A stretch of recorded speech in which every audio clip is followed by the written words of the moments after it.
Condola Hayes? Yes? You can come back here. Wait.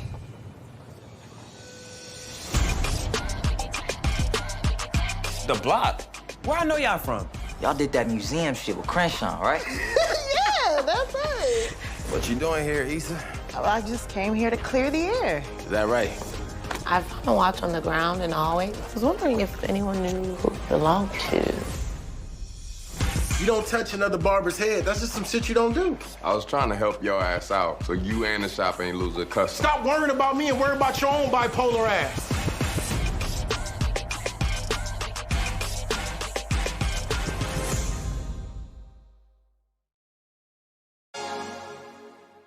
We're here for another episode of the Wind Downs with Prentice, and I today is my girl and your girl, Yvonne Orji, who really needs no further introduction. Hey, Yvonne. Pew, pew, pew, pew.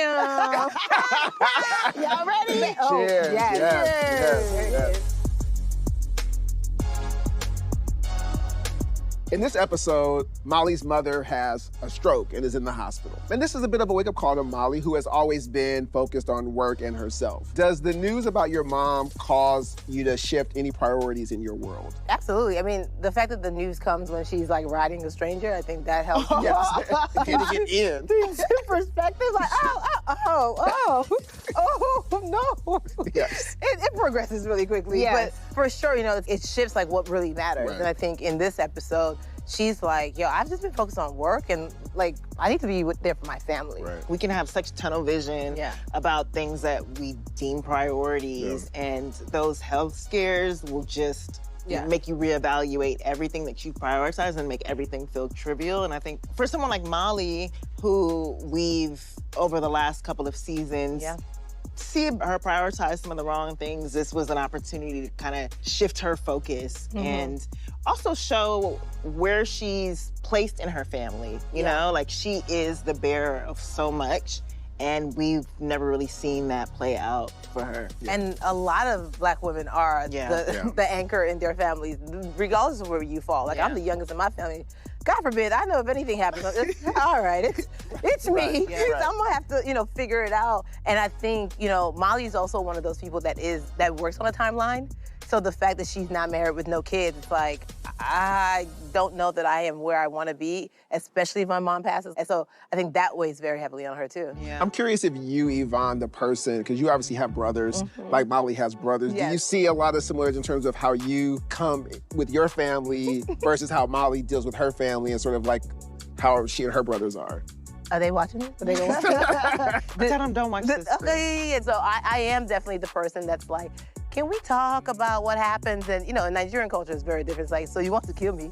You want me to die? You're talking about, and I'm like, you're gonna die eventually, but can we have a plan in place? Right, like, right. I'm not trying to kill you, I'm trying to be responsible, because I'm not fighting at the funeral. But you bring up a great point, because that's something that we discussed in the room. Like in a lot of our families and just culturally, it's so hard to set up your death. Sometimes my mom, in being very responsible, will bring up like, you know, so when I'm gone, don't talk like that. And you know, it's just, you don't want to put yourself in that position. But it's so hard for us, and I wonder why culturally it is such a universal thing for us to get past. Because living has been hard.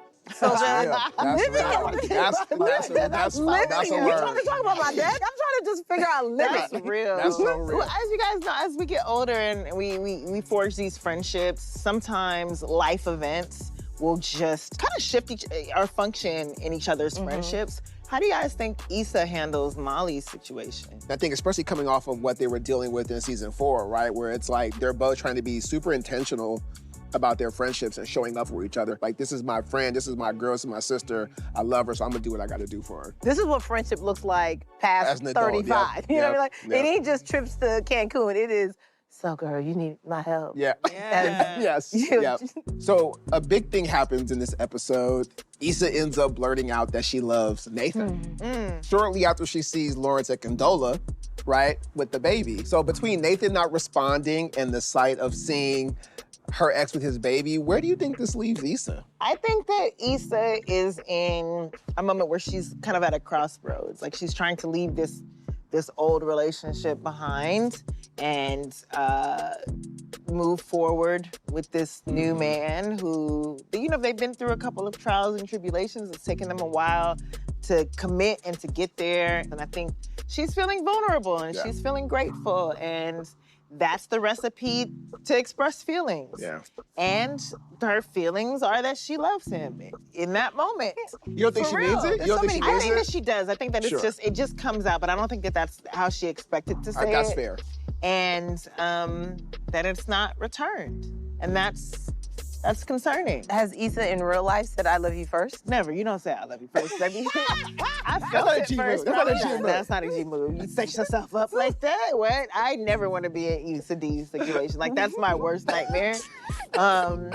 So yes, I think you just wrote all the worst nightmares for this character. For sure. Okay. Yeah, basically you figured it out. Thank you to Yvonne Orji for joining us and to you for coming to our wind down. We'll see you next week, guys. See you next week. Cheers. 5 more.